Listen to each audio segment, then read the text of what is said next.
Empezamos el segundo tema de Química 2. Dentro de los materiales orgánicos que empezamos a hablar en el encuentro anterior, nos vamos a enfocar en los que utilizamos como materiales combustibles. Si bien yo te había contado que todos los materiales orgánicos tienen la propiedad de ser combustibles, los que nos vamos a referir son aquellos que les damos exclusivamente el uso de materiales combustibles, o sea, básicamente prenderles fuego y utilizar el calor que liberan. Antes de desarrollar bien el tema de los materiales combustibles, vamos a repasar un concepto que es fundamental para entender algunos comportamientos. Este concepto es el del triángulo de fuego. Llamamos triángulo de fuego a la combinación de tres elementos que son necesarios para que ocurra cualquier combustión. Estos tres elementos son el material combustible, el material comburente o también se llaman oxidantes y el ignitor. El ignitor siempre es una forma de energía. Dentro de los materiales combustibles tenemos tres comportamientos posibles. Se llaman combustibles aquellos que pueden producir o explosiones, o llama, o carbonizaciones. Un material es explosivo cuando su energía calórica la libera en muy poco tiempo. Ya te diría toda junta en un solo instante. El riesgo adicional a esta liberación excesiva de calor es la aparición de proyecciones, o sea, fragmentos del material que no llegan a destruirse por la misma explosión son proyectados, impulsados a gran velocidad. Eso además puede producir un daño por sí mismo. Los otros materiales que tenemos acá en el centro son los inflamables. Estos son aquellos que hacen llama. Inflamable viene de flama, de llama, o sea, son aquellos que se prenden fuego literalmente. Y el tercer grupo dentro de los combustibles son aquellos carbonizables, o sea, les ponemos una llama encima y no prenden fuego, no explotan, pero a medida que van incorporando calor, se van transformando en mucho más frágiles y sobre todo se van poniendo negro. Es característico de esto cuando por ejemplo queremos hacer caramelo. Ponemos azúcar a calentar, al principio se va a ir derritiendo, después toma un color amarillento, color caramelo, pero si yo lo dejo andar, se empieza a poner negro, quebradizo, parece carbón, y de ahí el término de carbonizable. Así que todos los materiales combustibles van a tener alguno de estos tres comportamientos. En otro extremo tenemos los comburentes u oxidantes. El principal material comburente es el oxígeno, pero no es el único. El oxígeno es el más disponible y el más abundante que tenemos porque está aproximadamente en un 21% en el aire que respiramos y eso está siempre disponible. Existen otros materiales comburentes que pueden ser en cualquier estado físico. Hay materiales sólidos, líquidos, gaseosos. Nosotros no vamos a desarrollar el tema de los comburentes. Y el tercer elemento son los ignitores. El ignitor siempre es una forma de energía. Y esta forma de energía se puede presentar de estas tres maneras. O fuego, o sea con llama, calor o una chispa. Cualquiera de estos tres podría cerrar el triángulo de fuego y generar la combustión. En el caso particular de los combustibles inflamables, una vez que se cierra el triángulo de fuego, el mismo material produce fuego. O sea, que el mismo material sostiene el triángulo de fuego. En este caso no es solamente para iniciarlo, sino también que se autoperpetúa hasta que termina consumiéndose por completo. Pasemos a desarrollar entonces en este encuentro los materiales combustibles. Dentro de los combustibles podemos agruparlos en dos grandes familias, materiales que son fósiles y los que son no fósiles. Más allá de teorías o suposiciones acerca del origen geológico de los materiales fósiles, lo que te puedo decir que en la actualidad todos los materiales fósiles, todos se obtienen bajo tierra. ¿Tá? Ahora vamos a mencionar cuáles son los materiales combustibles fósiles, pero todos se obtienen por excavaciones, por perforaciones o por levantar la tierra para poder llegar hasta el material.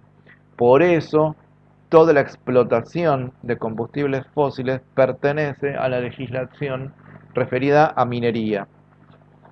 Los no fósiles son aquellos que están como todos en superficie. En principio te digo que todos los materiales que son fósiles, sí o sí, los consideramos como no renovables. Esto significa que el tiempo de volver a producirlo excede por mucho el tiempo que estuvo la humanidad en el planeta. Por ejemplo, uno de los materiales que vamos a ver, que es el carbón, que es de los que están en forma más superficial, bueno, los yacimientos están a una profundidad que corresponde aproximadamente a los 300.000 años. Esto significa que comparado con los 30.000 años que está el Homo sapiens sobre el planeta, nos excede por completo. Y a eso llamamos combustibles no renovables, aquellos que el ciclo de renovación excede por lo menos los intereses humanos. En los no fósiles nos vamos a encontrar con algunos materiales que en teoría son renovables, como es el caso de la madera, pero depende siempre de que luego de extraer el recurso se vuelva a instalar. Por ejemplo, cuando ahora te mencioné, uno de los materiales no fósiles es la madera, bueno, una de las mejores maderas que da mayor cantidad de calor es el quebracho. El quebracho tiene un ciclo de recuperación de 60 años. La verdad que nadie está plantando quebracho. Esto significaría que una vez que sacamos un árbol de quebracho, hay que volver a plantar un quebracho joven y esperar 60 años para recuperarlo. Los tiempos que estamos manejando no hace que eso sea redituable. Así que los no fósiles, en teoría, te puedo decir, son todos renovables, pero depende de que los estemos renovando. No todos se renuevan en forma natural. Vamos a desarrollar esto. Los materiales los vamos a ver también según el estado físico. Eso va a ser nuestro principal eje para este encuentro. Dentro de los materiales fósiles, uno de los materiales es carbón mineral. Esto es un combustible sólido. Además del carbón mineral, que es uno de los que generó principalmente el estado de bienestar que tenemos ahora, el carbón mineral fue el motor principal para la revolución industrial que ocurrió en el siglo XIX, las dos revoluciones industriales. Pero en principio la aparición del carbón lo que permitió es el desarrollo de ciertas máquinas. Bien, por un lado tenemos el carbón mineral. Por otro lado tenemos todo un grupo de combustibles fósiles que en conjunto los llamamos petrolíferos. Esto es porque todos estos derivan de los yacimientos de petróleo.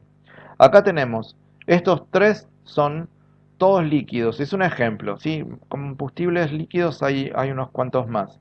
Gasoil, las naftas, gasóleo, son todos combustibles líquidos. Estos están marcados en amarillo.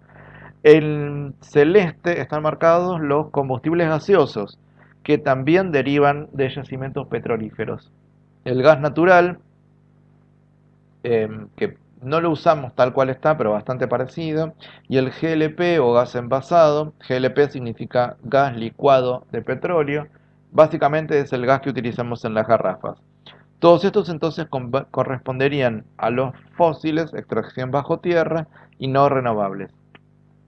Dentro de los no fósiles, en sólidos encontramos la madera y el carbón vegetal, ¿sí? El carbón vegetal claramente depende de la explotación de madera. De hecho, las industrias que producen carbón vegetal o son las mismas o están asociados a las explotaciones forestales. Estos dos entonces son sólidos. Tenemos un combustible no fósil líquido que es el biodiesel. El biodiesel se produce a partir del tratamiento de ciertas plantas, ¿sí? Ahora tenemos un desarrollo importante de producción de biodiesel a partir de aceite vegetal usado, ¿sí? Hay plantas de procesamiento del aceite vegetal usado que ya no sirven más para freír y a partir de ese material se obtiene biodiesel. Biodiesel se usa en reemplazo del diésel mineral, que es el gasoil. También se puede producir biodiesel a partir de cultivos directamente. Hay varias alternativas como para la producción de biodiesel. Y tenemos también un combustible no fósil gaseoso, que es el biogás. De eso vamos a hablar un poco más.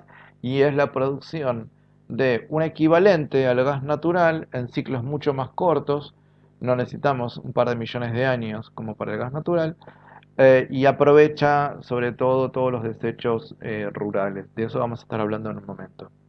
Bien, vamos a desarrollar este tema según estados físicos, ¿sí? Primero vamos a hablar de los combustibles sólidos, después de los gaseosos y por último de los líquidos.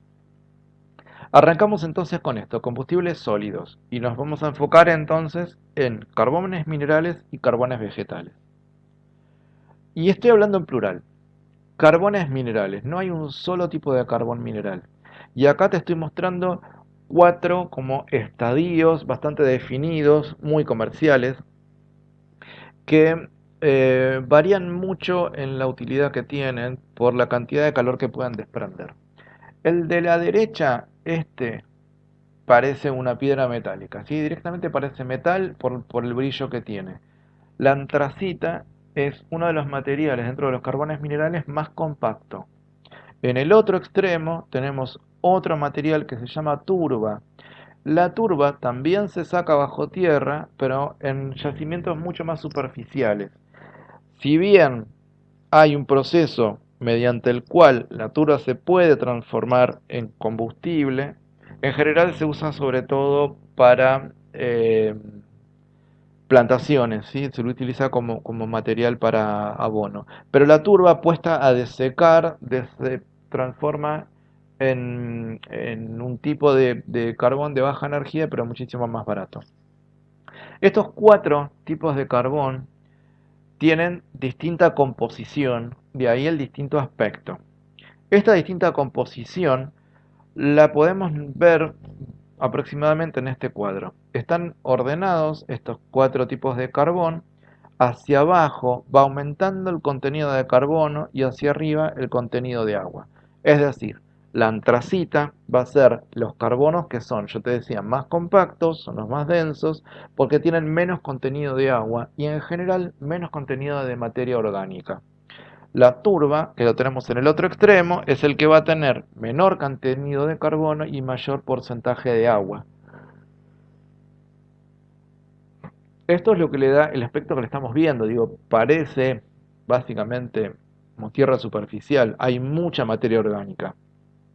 Si vamos recorriendo desde la turba en este extremo hacia la antracita, vemos que el lignito tiene algo de materia orgánica, la hulla ya se parece mucho más a lo metálico, pero quedan restos opacos, y finalmente la antracita donde decimos, bueno, es lo máximo que podemos conseguir de eliminación de materia orgánica.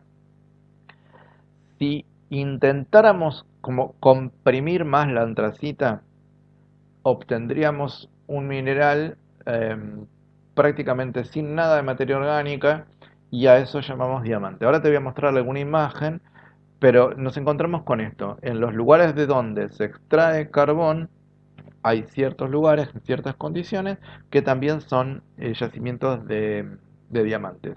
Bien, estas diferencias que te estoy contando en cuanto al contenido de carbono se traducen en la práctica en la cantidad de energía que pueden liberar. Entonces, hablamos de capacidad calorífica. La capacidad calorífica es la cantidad de energía que yo puedo liberar a partir de cada uno de estos materiales. Para poder compararlo, lo hacemos siempre referidos a la misma cantidad de masa. Entonces, estos números, ¿sí? Las unidades son en megajoules por kilogramo. Lo de megajoules lo vamos a dejar para más adelante. Lo importante es que es una forma de comparar la cantidad de energía que se está liberando, pero sí por kilogramo. ¿Qué quiere decir esto? Que por cada 1 kilogramo de turba obtenemos 20 megajoules. Por cada 1 kilogramo de antracita obtenemos 35 megajoules. Esto nos permite ver que la cantidad de energía que yo puedo obtener de la antracita es bastante mayor que la que puedo obtener de la turba. Esta capacidad calorífica es la que se va a utilizar en la industria, es decir, el carbón, que como yo te decía al principio, los combustibles los usamos para quemarlos y obtener calor y energía y con eso hacer algún proceso. Bien, comprando 1 kilo de antracita en el mismo espacio consigo mucha más cantidad de energía. Desde ese punto de vista la antracita es mucho más conveniente. Necesito comprar menos cantidad para obtener la misma cantidad de energía. Pero también por ese mismo motivo, por una cuestión de oferta y demanda, es más cara la antracita. En realidad los materiales que se usan dentro de los carbones minerales para utilizarlos como combustibles, y andamos entre antracita y hulla, entre antracita y hulla. Esto es cuestiones económicas, pero también qué cantidad de energía estamos necesitando, ¿sí? No es lo mismo tratar de levantar 1600 grados para fundir el acero que levantar, no sé, 800 grados para fundir el cobre. Bien, estas diferencias provienen también de los lugares donde se obtienen y las condiciones que se desarrollaron para producir estos minerales. Acá tenemos un esquema con 4 dibujitos, uno que corresponde para cada uno de los 4 tipos de carbones que te estoy contando. Y lo que vemos es la presión que sufre, qué tan compacto es el suelo. Para el caso de la turba, es un material bastante superficial, con mucha materia orgánica, que es lo que estábamos hablando recién, pero en la medida que con el paso de las eras se va depositando más cantidad de sedimentos encima, el sedimento de arriba tiene su propio peso y empuja y presiona y compacta a la materia orgánica. Entonces, a medida que vamos avanzando en las eras geológicas, la compresión es mayor, también va aumentando la temperatura. Entonces, en esta línea que nos quedó acá, que va a corresponder a la antracita, estamos hablando solamente por la presión y por la cantidad de sedimentos que tiene encima, se va generando temperatura, podemos llegar a alcanzar hasta los 150 grados. Pero toda la materia orgánica no tiene por dónde escapar, no hay oxígeno, no se quema, no se oxida. Por eso, de a poco se va perdiendo el agua y otros componentes de materia orgánica y nos va quedando solamente el carbón. Esto, si recordás el encuentro anterior, yo te contaba que todos los hidrocarburos están hechos solamente con carbono e hidrógeno. Y esos son materiales orgánicos. Entonces, uno de los conceptos que teníamos de materia orgánica es que tienen estructuras de carbón. Y eso es perfectamente cierto. Y de ahí que decimos, bueno, la materia orgánica deriva en este tipo de minerales porque solamente van quedando los átomos de carbón.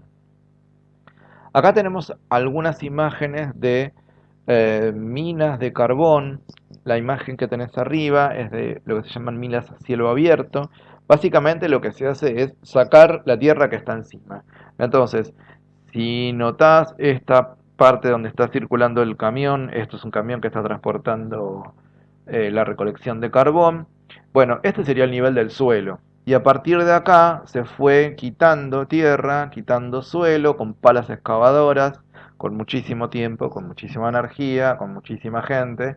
Entonces se va quitando el suelo y vamos yendo a las partes subterráneas, a los subsuelos. Pero como estamos yendo abajo, sacando tierra, esto se lo llaman minas de cielo abierto. Fíjate que la cantidad de carbón que hay es descomunal y cada uno de estos escalones corresponden a un piso de donde se está extrayendo el carbón. La otra posibilidad es hacer minas subterráneas, como esto que te estoy mostrando. Esta línea blanca no es la luz del cielo, sino que es luminarias que están dentro de la mina para poder evitar uno de los daños principales que tienen las minas, que es la falta de iluminación. ¿Sí? Si te acordás en medicina, uno de los formularios que se trabajaban era el de falta de iluminación en el decreto 37 del 2010. Bueno, acá se está tratando de subsanar esto. Generar la iluminación es bastante complicado, te darás cuenta, porque la parte de carbón que se tiene que extraer nos queda de este lado, uno se va a dar sombra todo el tiempo. Bien, uno de los riesgos que tenemos para la salud es este. Otro de los problemas, te darás cuenta fácilmente, que es el problema de derrumbes. Hay que apuntalar bien toda la estructura para que no se caiga encima de la gente. Y la otra cuestión es la falta de ventilación. Las minas subterráneas nos salen bastante más barato en el término de maquinaria, pero se aprovecha mucho menos, es mucho más lenta la excavación y ahí tiene mucho más riesgos para la gente que está trabajando. Ahora, te das cuenta que tanto en esta imagen como en esta otra, en los dos casos es la cantidad de sedimentos que están encima.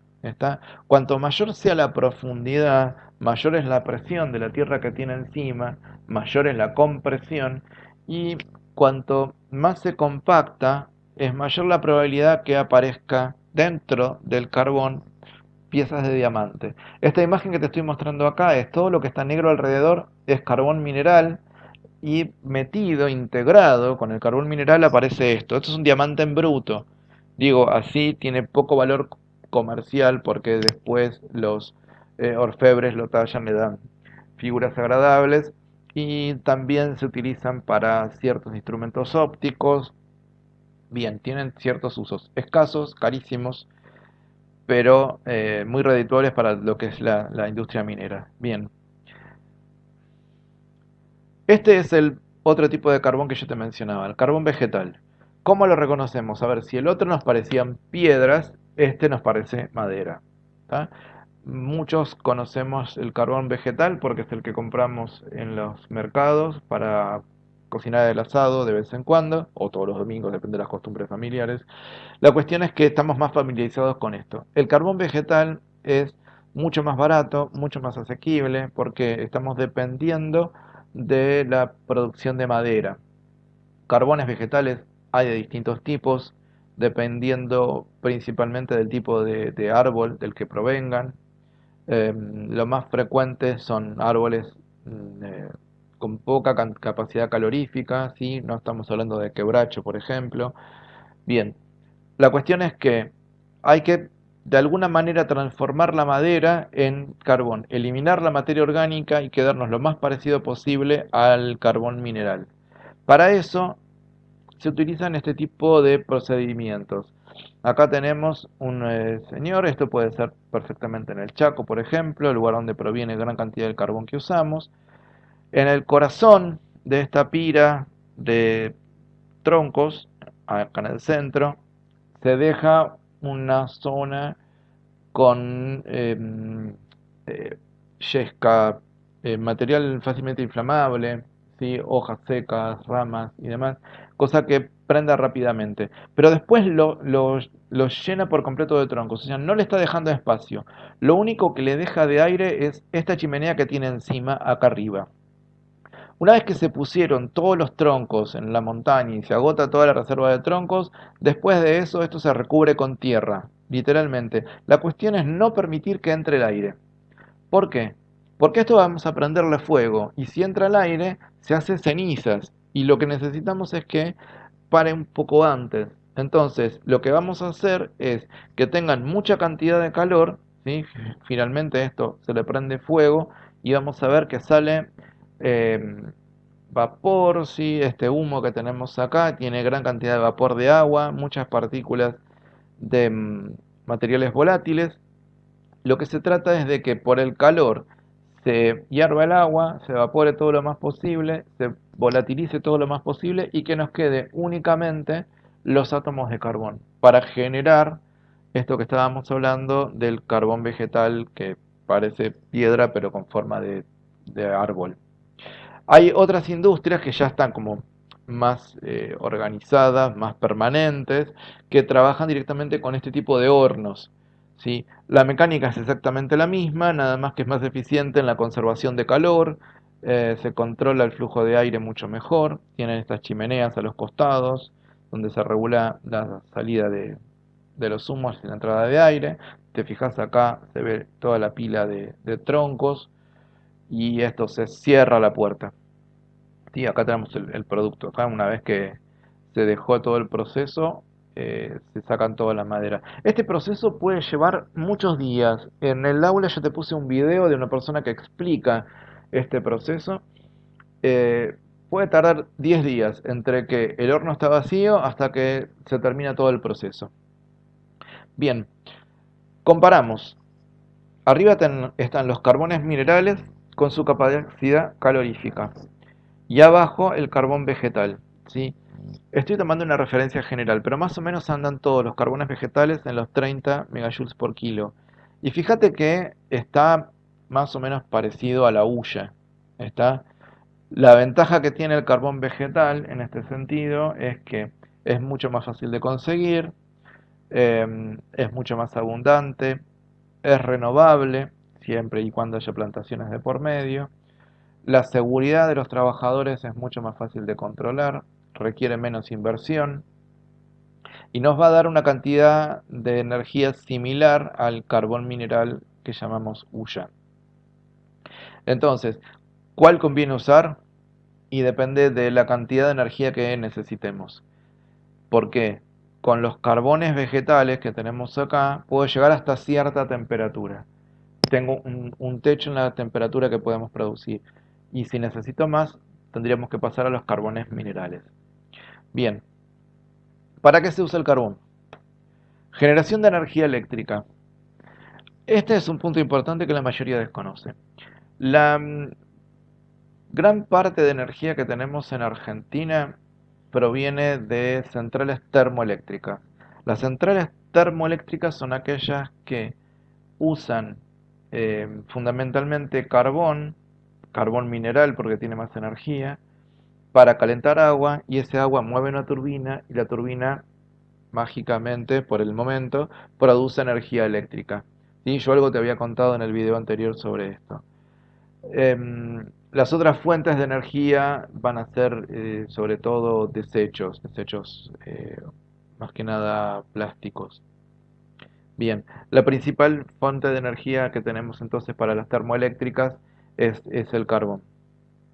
También se utiliza en la siderurgia. La siderurgia es una rama particular de la metalurgia y es la parte que produce acero. Químicamente el acero tiene su mayor porcentaje es de hierro y entre un 3 y un 8% de carbón. Así que una siderurgia tiene que comprar carbón para mezclarlo con el hierro y producir los distintos tipos de aceros. Industrias varias. ¿A qué me refiero con esto? Bueno, sobre todo todas aquellas que tienen que calentar para conseguir el proceso que necesitan. ¿Sí? Fábricas de cemento, fábricas de ladrillos, metalurgias varias. La siderurgia, además de usar el carbón para producir el acero, lo usa para calentar sus hornos. Bien, tenemos también mucho de uso doméstico. Todo lo que usamos carbón para preparar un asado, estamos metidos acá. ¿Sí? Una de las aplicaciones de uso doméstico se refiere a eso. También hay muchos lugares donde no llega el gas natural y se eh, utilizan mucho carbón o leña de madera directamente para calefaccionar o para cocinar. Un grupo particular que se llama carboquímica. Carboquímica, sí, es una zona, un área particular de la producción industrial. A partir del carbón se genera un intermediario y a partir de ese intermediario productos como el amoníaco, el alcohol metílico, ciertos derivados que reemplazarían a la nafta y al gasoil. Y finalmente grafito. No sé si habrás escuchado hablar de grafito. Lo más conocido que tenemos son las minas de los lápices, eso es grafito, pero también tenemos otras aplicaciones. Hay un tipo de lubricante sólido que se llama grafito en polvo. El grafito molido termina siendo como si fueran pelotitas de carbón y entonces se utilizan por ejemplo, en cerraduras.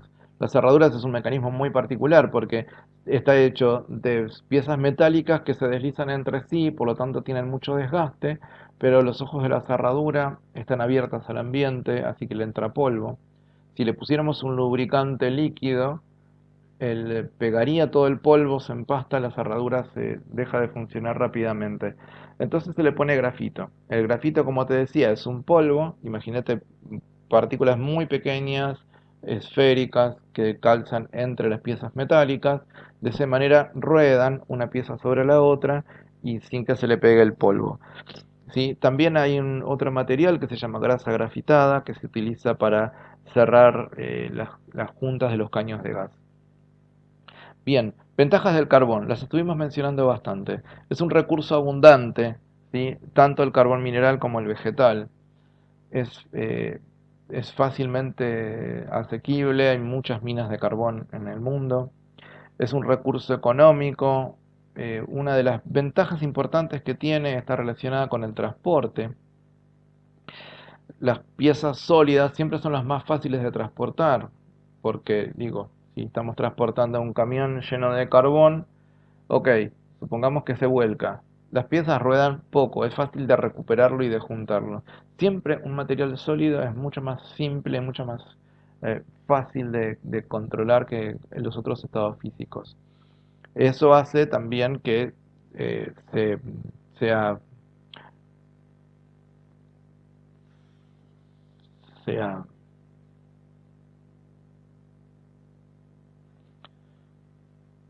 versátil. Versátil significa que lo podemos utilizar en muchísimas cosas. O sea, no necesita un dispositivo especialmente diseñado. ¿Tá? Por ejemplo, si tuviéramos un motor naftero, no es versátil la nafta, necesita un motor diseñado para la nafta. En cambio, el carbón, lo único que necesita es un recipiente donde meter las piezas, que pueden ser tanto carbón como leña, cualquier combustible, ¿sí? Un recipiente que funcione con carbón funciona con un montón de otras cosas. Entonces, los dispositivos preparados para el carbón son de poca demanda, de poca exigencia, eso quise decir. Desventajas, también les estuvimos hablando. El tema de la contaminación. El tema de la contaminación es muy importante porque deja muchísimos residuos sólidos. Los humos negros que dejan en la combustión del carbón producen muchísima contaminación particulada. Eso trae problemas para la salud, también para las personas que estén respirándolo. Aumenta muchísimo el efecto invernadero, que estamos ya conocidos de esta situación. Gran parte del calentamiento global se disparó con la revolución industrial. Peligros para la salud varios. Por un lado, esto de estar respirando los humos. Cualquier persona que viva cerca de una planta termoeléctrica sabe de qué estamos hablando. La presencia de humos es permanente. Eso dificulta mucho la respiración. El aire se llena de partículas y bueno, eso es uno de los principales problemas para la salud. Y finalmente no es renovable, ¿sí? Especialmente el carbón mineral y del carbón vegetal depende que se esté volviendo a hacer las plantaciones.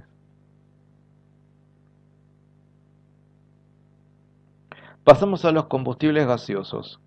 Acá vamos a hablar de dos, del gas natural, que yo te conté que era un combustible fósil, y del biogás, que es de los no fósiles.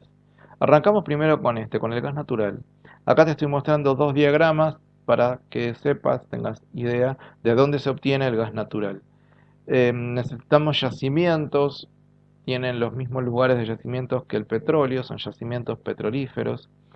No todos los yacimientos petrolíferos tienen cámaras de gas natural. Si te fijas acá en los diagramas, tenemos una franja de petróleo y encima una cámara donde está retenido el gas natural. La cámara esta tiene que tener por encima una capa de rocas impermeables y hasta ese lugar hay que llegar con la perforación. También tenemos yacimientos de gas natural bajo el agua, ¿sí? En el océano o en el mar, con las mismas condiciones, dos capas de rocas impermeables por debajo y por arriba, y suele estar asociado por yacimientos de petróleo. Ok, una vez que se extrae el gas natural del yacimiento, para poder utilizarlo, se lleva primero por gasoductos hasta una planta de procesamiento. Y tenemos dos destinos principales. Por un lado tenemos en la planta de procesamiento se va a dividir toda la porción más liviana del gas, que se desprende relativamente fácil, pero necesitamos controlar las condiciones, y a partir de ahí se produce lo que conocemos como gas natural, ¿sí? Principalmente metano, gas natural que es el que sale de las cocinas de nuestras hornallas. La otra línea se deriva por esta otra forma del gasoducto, que acá LGN significa gas natural licuado. Es la forma de poder transportar el gas en forma más económica. Llegamos a la otra parte de la planta y a partir de aquí lo único que importa es que se hacen distintos procesos y del gas natural se separa la otra fracción que se llama GLP, gas licuado de petróleo. Estos dos son los principales componentes para formar el gas envasado que usamos habitualmente, que está hecho de propano y butano. Estos dos nombres que habíamos mencionado en el encuentro anterior con los alcanos. Bien, acá tenemos una cuestión característica de los yacimientos de gas, que es el venteo. En muchos lugares nos vamos a encontrar con esta imagen. ¿Sí? En nuestro país, en la zona del Chubut, donde hay muchos yacimientos petrolíferos, vamos a encontrar estas antorchas. Estas son tuberías que vienen de los yacimientos y lo que hacen es liberar el gas a la atmósfera, pero es importantísimo que esté prendido fuego. ¿Por qué? Porque si liberáramos un gas que es inflamable directamente a la atmósfera, donde se mezcla con combustible, estaríamos como haciendo una especie de nube sumamente peligrosa. Se llena el aire de este gas combustible y cualquier ignitor nos cierra el triángulo de fuego y explota y consume el oxígeno de toda la zona. Acá te voy a mostrar cómo se prende fuego esta antorcha. Te lo voy a dejar porque me encanta. Em, es muy divertido. Digo, acá tenemos la salida de gas y acá tenemos unas personas que lo que tienen que hacer es encender la antorcha. Esta es la técnica que usan.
Totalmente increíble. Cuando vi este video, lo vi de una persona que lo subió, que trabaja en esto.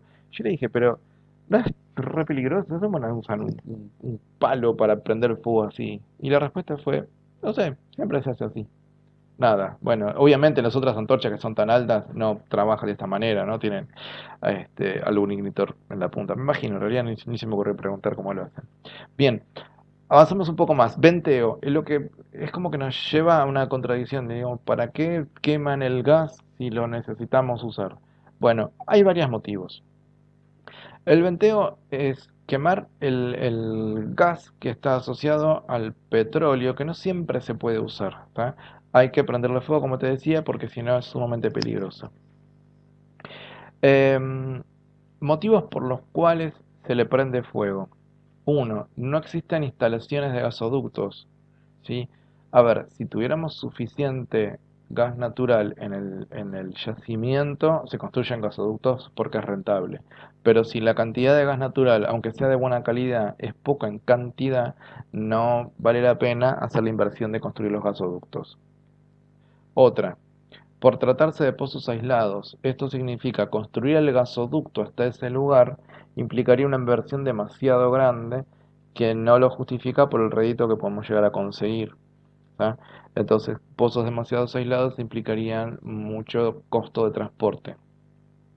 Por tratarse de un gas con contenido de sustancias inertes nocivas al consumo, por ejemplo, dióxido de carbono y ácido sulfídrico.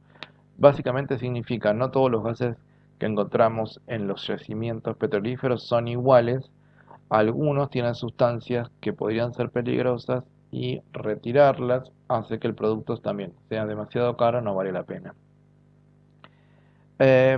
Si a la gente que está haciendo la extracción de petróleo solo le interesa el petróleo, bien, el gas natural ni siquiera se fijan qué calidad es, lo tiran y ya.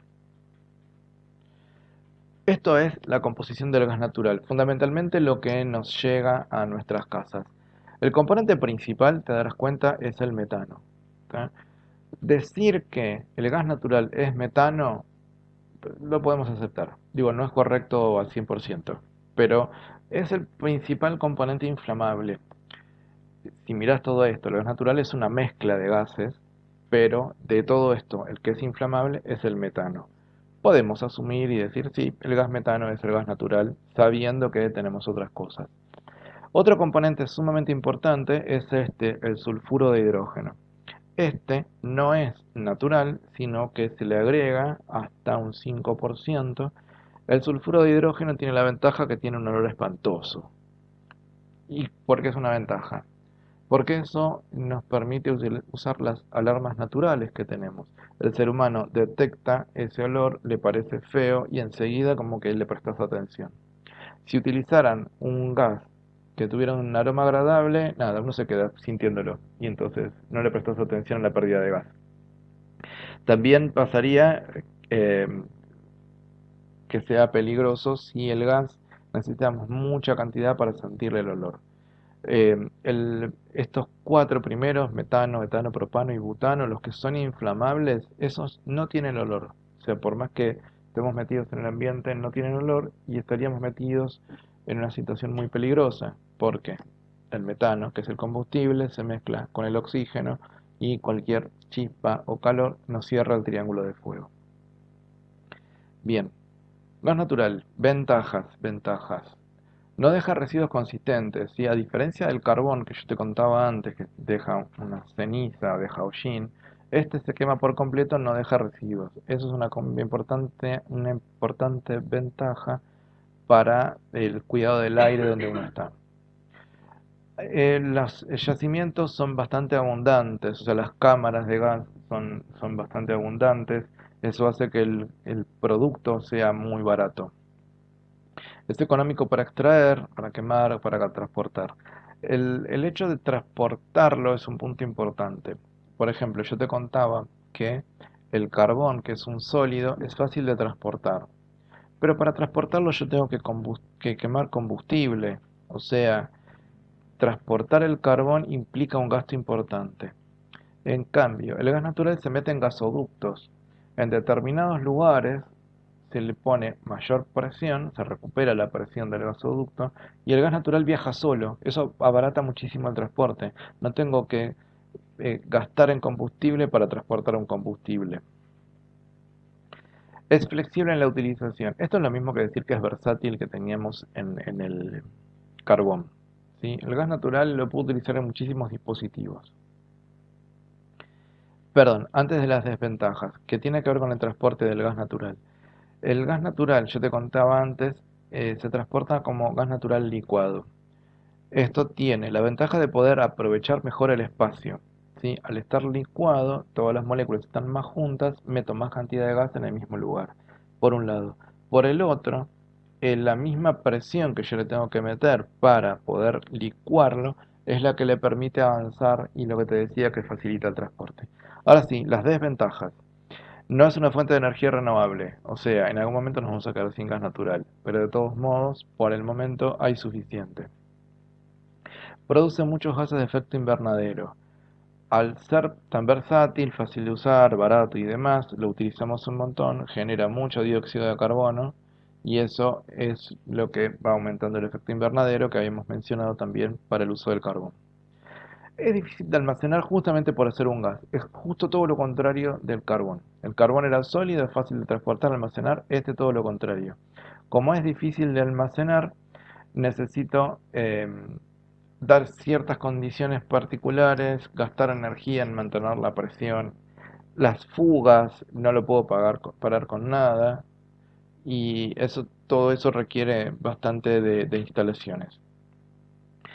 Es un recurso demasiado valioso para generar electricidad. A ver, quiere decir, no, no lo aprovechamos para las termoeléctricas, como yo te contaba antes, sino que por la cantidad de energía que da, ahora vamos a hablar de la cantidad de energía, da mucha más cantidad de energía que los otros recursos. Entonces, es preferible utilizarlo para producir calor y calentar cosas que para generar electricidad.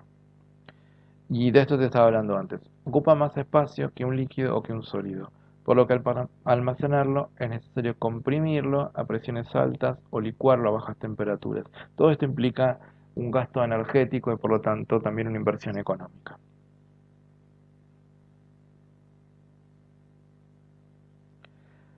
Pasamos al biogás. Esto era dentro de los combustibles gaseosos uno que es no fósil. Vamos a seguir el circuito. A ver, arrancamos por recogida de purines. Purines es como la forma más agradable de decir bosta de vaca. Todos los desechos, ¿sí?, de los animales se recogen y se ponen en una especie de piletas. Residuos agroalimentarios, líquidos, residuos orgánicos, todo esto recogido en camiones, ¿sí?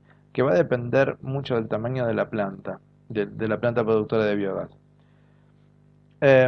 Y todo esto se filtra, primero se filtra para poder sacar sobre todo cosas grandes como animales muertos, troncos y demás, y va a pasar a esta cámara grande que se llama digestor. En este digestor lo que se hace es generar las condiciones de temperatura y de presión para que se desarrollen todas las bacterias que hacen la descomposición de la materia orgánica. Es un proceso absolutamente natural. De hecho, el gas natural también se lo conoce como gas de los pantanos antiguamente, porque son lugares con muchísima agua donde la materia orgánica se descompone fácilmente. Bien, lo que estamos haciendo es la misma situación, pero acelerada y controlada. Finalmente, por la descomposición de materia orgánica se libera biogás a esta zona, a la cámara de arriba, y por diferencias de presión se transporta por la tubería. Y a partir de ahí va a parar a distintos destinos, ¿sí? Acá está puesto para un generador de energía eléctrica, se usa también para calefaccionar. El mismo biogás se utiliza para calentar el digestor. Y bueno, finalmente va a haber gran parte de esto que no se pudo digerir y termina siendo residuos. Bueno, eso forma parte después eh, al sistema de abonos, ¿sí? Lo que tenemos acá es un sistema bastante cerrado. Vos fíjate que tenemos ganado, los purines entran al digestor, lo que no se pudo producir el gas natural se termina siendo abono que alimenta al ganado, ¿sí? Y además de todo esto sacamos energía. Parece maravilloso. Em, es maravilloso a baja escala, o sea, para pequeñas industrias rurales es bárbaro. Porque como lo que te decía, es un sistema cerrado, se pueden autoabastecer de energía eléctrica y de calefacción, reducen mucho los costos de compra de combustible. El problema es que no nos sirve a gran escala, porque el biogás, eh, el gas combustible del biogás es el metano, igual que en el gas natural. Pero la proporción de metano es mucho menor. Estamos hablando de un 70, un 60% de metano en el biogás, contra un alrededor del 90% que teníamos en el gas natural. Pasamos a combustibles líquidos. De los combustibles líquidos vamos a hablar especialmente de los derivados del petróleo, o sea, todos combustibles fósiles. Primero, te presento. Esto es el petróleo. Líquido, asqueroso, pegajoso, hidrófugo, no se moja. Eh, en realidad el petróleo lo estamos usando en forma industrial y hará unos 150 años. Pero conocerlo lo conocemos hace muchísimo más. Y estamos hablando más o menos como del siglo quinto, sexto antes de Cristo.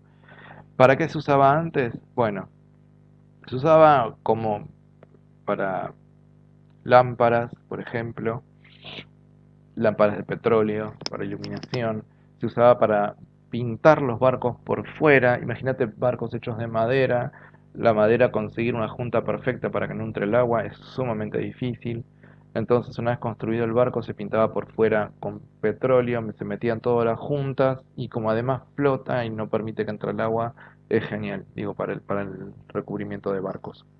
Ahora, el petróleo así como está, que estas fotos son de yacimientos de petróleo, no sirve absolutamente para nada en la actualidad. Digo, nadie calefatea los barcos pintándolos con petróleo. Lo que se hace es transportarlos a una planta y a partir de ahí se hace una planta petroquímica y a partir de ahí se empieza a fraccionarlo. El petróleo en realidad es una mezcla espantosa, descomunal de todos los compuestos orgánicos que vimos en el encuentro pasado. Todo lo que vimos, alcanos, alquenos, alquinos, aromáticos, todo está mezclado en el petróleo. Bien, hay que separarlos para poder darles uso. Para eso van a parar a las plantas petroquímicas y van a lo que se llaman columnas de fraccionamiento. Ah, me está olvidando esto. Eh, Extracción de petróleo. Bueno, básicamente muy similar a lo que vimos en el gas, ¿sí? Tenemos yacimientos marítimos, en océanos y mares, yacimientos en tierra, y se tiene que dar las mismas condiciones, básicamente por lo que vimos antes del gas.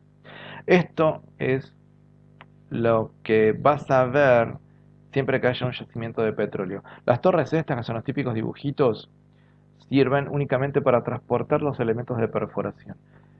Este balancín que sube y baja, lo que hace es sacar petróleo todo el tiempo.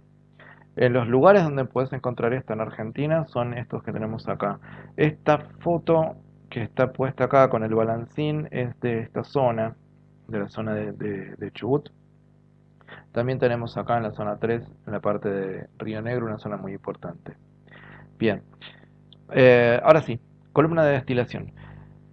Yo te contaba que el petróleo se transporta por oleoductos y llegan a la torre de destilación.